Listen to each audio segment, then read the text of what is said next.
Hello साथीहरू, यहाँ चाहिँ देख्न सक्नुहुन्छ, यहाँ चाहिँ मोमोको लागि रेडी बनाउँदैछौँ है। सो हामीले चाहिँ सबै रेडी बनाइसकेको छ लगभग। यो चाहिँ देख्न सक्नुहुन्छ, यो चाहिँ अदुवा है। अनि यो चाहिँ हामी मिक्स गर्नको लागि काटेका छौँ, मतलब खुर्केका छौँ।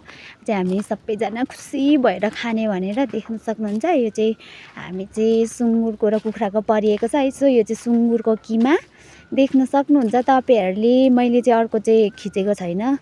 सो यो चाहिँ मेरो मम्मीको चिया है साथीहरू।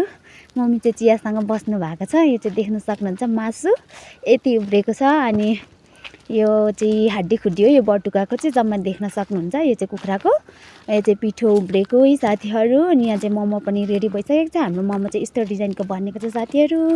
अनि देख्न सक्नुहुन्छ मम्मीले चाहिँ अचार पिन्दै हुनुहुन्छ अहिले आएर। अनि अब अचार पनि रेडी हुँदैछ साथीहरू, तपाईँहरूले देख्न सक्नुहुन्छ। हामी चाहिँ यहाँनिर यतिजना मात्र छौँ। अनि पापा चाहिँ आउन बाँकी छ है साथीहरू। सो हामी चाहिँ मोमो पकाउँदै अचार रेडी गर्दै बसेका थियौँ। अब अहिले भने चाहिँ सुँगुरको मासुको चाहिँ पाक्दैछ साथीहरू होइन। अनि सो यहाँ चाहिँ देख्न सक्नुहुन्छ कुखुराको चाहिँ रेडी भइसकेको छ बहिनीको लागि। सबैजनाले देख्न सक्नुहुन्छ एक कुकर बहिनीको लागि चाहिँ है। अनि साथीहरू यो देख्न सक्नुहुन्छ, यो पनि पकाउनको लागि रेडी गरेको हो। सो पाकिसकेर हामी चाहिँ भाग पनि लाउँदैछौँ। त्यसपछि चाहिँ देख्न सक्नुहुन्छ यहाँनिर हाम्रो दुईजना भाइहरूलाई खाना दिएका छौँ तातो तातो है। अनि कस्तो भयो भनेर सोधेको, एकदम यामी मिठो भन्दै भनिरहेछ भाइहरूले। सो यहाँ चाहिँ देख्न सक्नुहुन्छ मम्मी बहिनी है।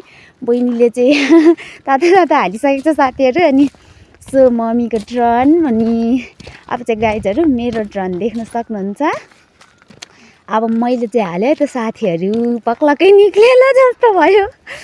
अनि हामी चाहिँ यसरी खायौँ साथीहरू। ल देख्नुहोस् तपाईँहरूलाई पनि कस्तो लाग्छ मोमो कमेन्ट गर्नु होला। मम्मीको चाहिँ चिया